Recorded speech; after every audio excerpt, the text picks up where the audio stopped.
നമസ്കാരം. Lal's kitchen and വ്ലോഗ്സിൻ്റെ പുതിയൊരു വീഡിയോയിലേക്ക് എല്ലാവർക്കും സ്വാഗതം. ഒരുപാട് നാളത്തെ ആശങ്കകൾക്കും അതുപോലെ തന്നെ വിവാദങ്ങൾക്കും ഒരു അവസാനമായിരിക്കുന്നു. ഹെൽത്ത് സെക്ടറിനാകെ പ്രതീക്ഷ നൽകുന്ന ഈ തീരുമാനം പ്രഖ്യാപിച്ചത് അയർലൻഡിലെ HSEയുടെ ചീഫ് എക്സിക്യൂട്ടീവായ ബെർണാഡ് ഗ്ലോസ്റ്ററാണ്. നമ്മൾ നേരത്തെ ഇതിൻ്റെ വീഡിയോ ചെയ്തതാണ്, റിക്രൂട്ട്മെൻറ്റ് ഫ്രീസിംഗ് നിർത്തലാക്കാൻ ആലോചിക്കുന്നു എന്ന് പറഞ്ഞുകൊണ്ട്. എന്തായാലും ആ തീരുമാനം പ്രാബല്യത്തിൽ വന്നു. കഴിഞ്ഞ ദിവസം മുതൽ, അതായത് ജൂലൈ 15, 2024 മുതൽ ആ തീരുമാനം നിലവിൽ വന്നിരിക്കുന്നു. അയർലൻഡിലേക്ക് കടന്നു വരാൻ ആഗ്രഹിച്ച അയർലൻഡിലെ NMBI രജിസ്ട്രേഷനും ചെയ്ത് ആയിരക്കണക്കിന് നേഴ്സുമാർ ലോകത്തിൻ്റെ പല കോണുകളിൽ നിന്നും, അതിൽ നല്ലൊരു ശതമാനം ഇന്ത്യയിൽ നിന്നും അതുപോലെ തന്നെ ഫിലിപ്പീൻസിൽ നിന്നുമാണ്. ഇന്ത്യയിൽ നിന്ന് എന്ന് പറയുമ്പോൾ ഇന്ത്യൻ നേഴ്സുമാർ അവർ ഇപ്പോൾ വർക്ക് ചെയ്യുന്നത് പല ഗൾഫ് രാജ്യങ്ങളിലുമാണ്.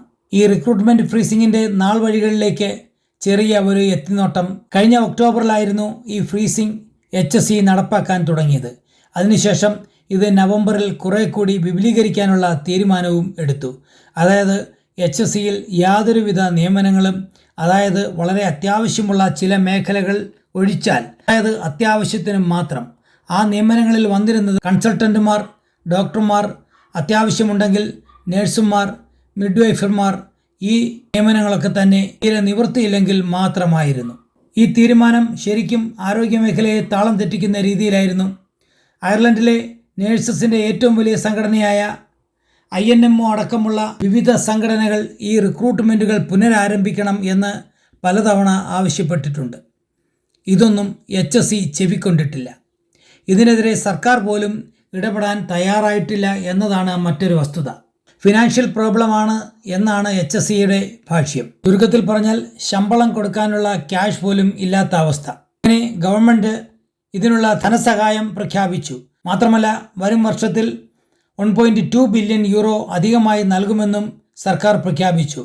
ഇത് പ്രഖ്യാപിച്ചത് ആരോഗ്യ മേഖലയിലെ സേവന നിലവാരം മെച്ചപ്പെടുത്തുന്നതിന് വേണ്ടിയും കൂടിയാണ്.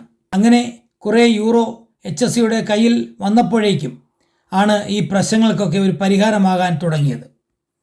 ഇവിടെ സ്റ്റാഫിന് കൊടുക്കാൻ പൈസയില്ല എന്ന് പറയുന്ന HSE ഇവിടെ ജോലി ചെയ്യാൻ ആളില്ലാതെ വരുമ്പോൾ ആ സ്ഥലത്തേക്ക് ഏജൻസികളിൽ നിന്നും സ്റ്റാഫിനെ ഹയർ ചെയ്യുന്ന ഒരു പരിപാടി ഇവിടെയുണ്ട്. ഉയർന്ന ദിവസക്കൂലി കൊടുത്താണ് ഇങ്ങനെയുള്ളവരെ എടുക്കുന്നത് തന്നെ. ഏകദേശം 900 പേരാണ് ഇങ്ങനെ ഏജൻസി സ്റ്റാഫായി HSEയിൽ വർക്ക് ചെയ്യുന്നത്. മിക്കവാറും ഈ 900 പേരെ ആദ്യം അതിൽ താല്പര്യമുള്ളവരെ ഇവർ ഫുൾ ടൈം സ്റ്റാഫായി നിയമിക്കാനുള്ള സാധ്യതയും ഉണ്ട്. കൂടാതെ 2300 പുതിയ ഡെവലപ്മെൻറ്റ് പോസ്റ്റുകൾ കൂടി ഈ വർഷം തന്നെ, അതായത് 2024 തന്നെ നിയമനം നടത്താനുള്ള തീരുമാനവും ആയിട്ടുണ്ട്. പുതിയ ജീവനക്കാരെ നിയമിക്കൽ, ആരോഗ്യ സേവനത്തിനുള്ള ജീവനക്കാരുടെ സ്ഥലമാറ്റം, കരിയർ ബ്രേക്ക് എടുത്ത് നിൽക്കുന്നവർ തിരിച്ച് ജോലിയിലേക്ക് പ്രവേശിക്കുകയാണെങ്കിൽ അവരുടെ നിയമനം, ഇവയെല്ലാം ഉൾപ്പെടുത്തിക്കൊണ്ടാണ് പുതിയ തസ്തികകളുടെ നികത്തൽ സംബന്ധിച്ച തീരുമാനങ്ങൾ എടുക്കുന്നത്. അതുപോലെ തന്നെ കോവിഡ് പ്രതിസന്ധിക്ക് ശേഷം നിയമിച്ച ഏകദേശം 4000-ഓളം പോസ്റ്റുകൾ സാമ്പത്തിക പ്രതിസന്ധി മൂലം പ്രശ്നത്തിലും ആയിരുന്നു. എന്നാൽ ഗവൺമെൻറ്റിൻ്റെ ഇടപെടൽ മൂലം ആ പ്രശ്നത്തിന് പരിഹാരമായി എന്ന് CEO വ്യക്തമാക്കുകയും ചെയ്തു. ഇപ്പറഞ്ഞ 1.5 മില്യൺ യൂറോയ്ക്ക് അകത്തു നിന്നുകൊണ്ട് കാര്യങ്ങളൊക്കെ ഭംഗിയായി ചെയ്യുന്നതിന് വേണ്ടി HSE ഹെൽത്ത് മിനിസ്റ്ററുമായി ധാരണയിൽ എത്തിയിട്ടുണ്ട് എന്നും ബെർണാഡ് ഗ്ലോസ്റ്റർ വ്യക്തമാക്കി. ഇതൊക്കെ ഇവിടുത്തെ കണക്കുകളാണെങ്കിലും നമുക്ക് യഥാർത്ഥ മാറ്ററിലേക്ക് വരാം. ഇവിടുത്തെ റിക്രൂട്ട്മെൻറ്റ് ഫ്രീസിന് മുൻപ് ഇൻ്റർവ്യൂ കഴിഞ്ഞ് സെലക്റ്റായി നിന്നിട്ടുള്ള 100 കണക്കിന് നേഴ്സസിനും അതുപോലെ തന്നെ മറ്റ് ആരോഗ്യ പ്രവർത്തകർക്കും ഇതൊരു ശുഭവാർത്തയാണ്. മാത്രമല്ല കൂടുതൽ റിക്രൂട്ട്മെൻറ്റുകൾ നടത്താനായി വിവിധ ഏജൻസികൾ തയ്യാറായിട്ടുണ്ട് എന്നാണ് പുറത്തേക്ക് വരുന്ന വാർത്തകൾ. ഇതിൻ്റെ ഒരു പ്ലസ് പോയിൻ്റ് എന്ന് പറയുന്നത് HSEയുടെ റിക്രൂട്ട്മെൻറ്റുകൾ ഇവിടുത്തെ നിയമമനുസരിച്ച് ആണെങ്കിൽ പൂർണ്ണമായും സൗജന്യമായാണ് നടത്തുന്നത്. ഇനി മറ്റൊരു പ്രധാന വിഷയത്തിലേക്ക് നമുക്ക് വരാം.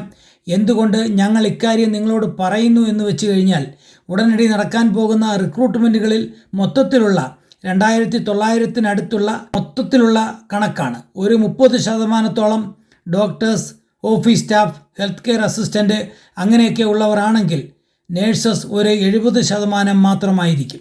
ഇതിൽ ഏറ്റവും കൂടുതൽ പേർ ഇന്ന് അയർലൻഡിലേക്ക് വരുന്ന നേഴ്സുമാരിൽ നല്ലൊരു ശതമാനം ഫിലിപ്പീൻസിൽ നിന്നുമാണ്.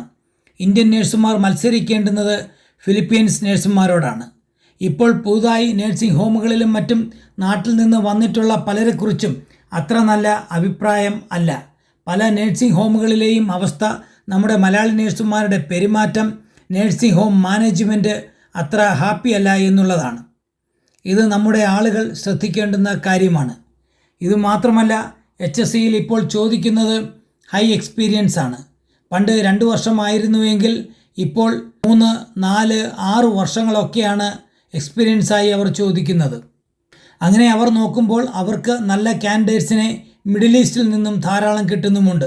ഇപ്പോൾ ഇന്ത്യൻ നഴ്സസായി കടന്നു വരുന്നതിൽ 90%-ലധികം നഴ്സുമാർ വർക്ക് ചെയ്യുന്നത് മിഡിൽ ഈസ്റ്റിലാണ്. അതായത് ദുബായ്, കുവൈറ്റ്, സൗദി, ഖത്തർ എന്നിവിടങ്ങളിൽ. നാട്ടിൽ നിന്നും വിരലിലെണ്ണാവുന്ന ആളുകൾക്ക് മാത്രമാണ് ഒരു സെലക്ഷൻ കിട്ടുന്നത്. 12 വർഷത്തെ എക്സ്പീരിയൻസ് ഉള്ള പലരും നാട്ടിൽ നിന്ന് അപ്ലൈ ചെയ്തിട്ട് അവരെ പരിഗണിക്കുന്നില്ല എന്നുള്ള ഒരു വാർത്തയും നമ്മൾ കേൾക്കുന്നുണ്ട്. ഞാനിത് തുറന്നു പറയുമ്പോൾ എന്നോട് ദേഷ്യപ്പെട്ടിട്ട് കാര്യമൊന്നുമില്ല. ഇതിൻ്റെയൊക്കെ വിശദ വിവരങ്ങൾ വെച്ച് ഇനിയൊരു വീഡിയോ നമ്മൾ ചെയ്യുന്നതായിരിക്കും. അയർലൻഡിലേക്ക് എന്നല്ല, ലോകത്തെ എവിടേക്കായാലും കേരളം വിട്ട് പോകാനാണ് നിങ്ങൾ തീരുമാനിക്കുന്നതെങ്കിൽ ഈ പറയുന്ന കാര്യം പ്രത്യേകം ഓർത്തു വയ്ക്കുക. നിങ്ങൾ മത്സരിക്കേണ്ടുന്നത് ഇൻ്റർനാഷണൽ നഴ്സസിനോടാണ്. അവർ എങ്ങനെ പെരുമാറുന്നു, മറ്റുള്ളവരുമായി അവർ എങ്ങനെ ഇൻട്രാക്റ്റ് ചെയ്യുന്നു, അവരുടെ വേഷവിധാനങ്ങൾ എന്താണ്, അവർ പേഷ്യൻറ്റുമായി ഡീൽ ചെയ്യുന്നത് എങ്ങനെയാണ്, നമ്മൾ നേരിട്ട് മനസ്സിലാക്കിയിട്ടുള്ള ചില കാര്യങ്ങളുണ്ട്. ഇവിടെ ഇടുന്ന യൂണിഫോം പോലും നല്ലവണ്ണം കഴുകി തേച്ച് വൃത്തിയാക്കി ഇടാത്ത നേഴ്സസ് എന്ന് പറഞ്ഞാൽ മലയാളി നേഴ്സസ് അയർലൻഡിലുണ്ട്. നൈറ്റ് ഡ്യൂട്ടിക്ക് വന്നിട്ട് കിടന്നുറങ്ങുന്ന നേഴ്സുമാരുമുണ്ട്. ഹെൽത്ത് കെയർ അസിസ്റ്റൻ്റായി വന്നവരെക്കുറിച്ചും ഇത് കേൾക്കുന്നുണ്ട്. എന്തിനാണ് നമ്മൾ കടലുകൾ താണ്ടി ഈ രാജ്യങ്ങളിലേക്ക് വരുന്നത്? ഞാൻ ഇങ്ങനെയാണ്, ഞാൻ ഇങ്ങനെ പെരുമാറൂ, വേണമെങ്കിൽ ഞാൻ ഇങ്ങനെയാണെന്ന് മറ്റുള്ളവർ മനസ്സിലാക്കി എന്നോട് പെരുമാറണം. ഇതാണ് ഇന്ന് പുതിയ തലമുറയിൽ കടന്നു വരുന്ന പലരുടെയും ആറ്റിറ്റ്യൂഡ്. നമ്മൾ തന്നെ ചിന്തിക്കേണ്ടുന്ന ഒരു കാര്യമാണിത്. ഇതൊക്കെ സത്യമാണ് എന്ന് നിങ്ങൾക്കും അറിയാം, എനിക്കും അറിയാം. എന്നെ തല്ലേണ്ട മാമ, ഞാൻ നന്നാവൂല എന്ന് ഏതോ പാട്ടിൽ കേട്ട ഓർമ്മയുണ്ട്. മറ്റു രാജ്യങ്ങളിലേക്ക് പോകാൻ ആഗ്രഹിക്കുന്ന നമ്മുടെ സഹോദരങ്ങൾ അങ്ങനെ ആവരുത്. നമ്മൾ മറ്റു രാജ്യങ്ങളിൽ ചെല്ലുമ്പോൾ നമ്മളിൽ നിന്നും അവർ എന്താണ് പ്രതീക്ഷിക്കുന്നത്, അത് 100% ഇല്ലെങ്കിൽ ഒരു 95% അങ്ങനെ ആവാൻ ശ്രമിക്കണം. അല്ലാതെ ഞാൻ എൻ്റെ ഇഷ്ടത്തിനെ ജോലി ചെയ്യൂ എന്ന് പറഞ്ഞാൽ ഒരുപക്ഷെ നിങ്ങൾ സെലക്റ്റായി ഇവിടെ എത്തിയെന്ന് വരും. പക്ഷേ പിന്നീട് നമ്മുടെ നാട്ടിൽ നിന്നും മറ്റൊരാളെ എടുക്കുന്നതിന് മുമ്പ് അവർ പലവട്ടം ആലോചിക്കും. അതുകൊണ്ട് തന്നെ പറയട്ടെ, ഈ വരുന്ന ഇൻ്റർവ്യൂകളിൽ നമ്മൾ മത്സരിക്കേണ്ടുന്നത് ആരോടാണ്, നമ്മൾ എത്രത്തോളം മുന്നോട്ട് മെച്ചപ്പെടുത്തണം നമ്മുടെ നില, അതൊക്കെ മനസ്സിൽ കണ്ട് വരുന്ന ഇൻ്റർവ്യൂകളിലൊക്കെ അറ്റൻഡ് ചെയ്യുക. എല്ലാവർക്കും അയർലൻഡിലേക്ക് ഒരു നേഴ്സായി കടന്നു വരാൻ അവസരമുണ്ടാകട്ടെ. ഞാൻ മുകളിൽ പറഞ്ഞ കാര്യങ്ങളൊക്കെ അതേ സെൻസിലെടുക്കുക. കാരണം ഇന്ന് അയർലൻഡിലെ പല ഹെൽത്ത് കെയർ സ്ഥാപനങ്ങളിൽ നിന്നും പുറത്തേക്ക് വരുന്ന വാർത്തകൾ അങ്ങനെയൊക്കെയാണ്. നിങ്ങളുടെ നന്മയ്ക്ക് വേണ്ടിയിട്ടാണ് നമ്മളിത് പറയുന്നത് എന്ന് മനസ്സിലാക്കുക. പാലം കടക്കുവോളം രാമായണ, പാലം കടന്നാൽ കൂരായണ എന്ന അവസ്ഥ നമ്മുടെ മലയാളി സമൂഹത്തിൽ നിന്നും ഉണ്ടാവരുത്. എല്ലാവർക്കും നന്മ വരട്ടെ. മറ്റൊരു വീഡിയോയുമായി വീണ്ടും കാണും വരെ നന്ദി, നമസ്കാരം.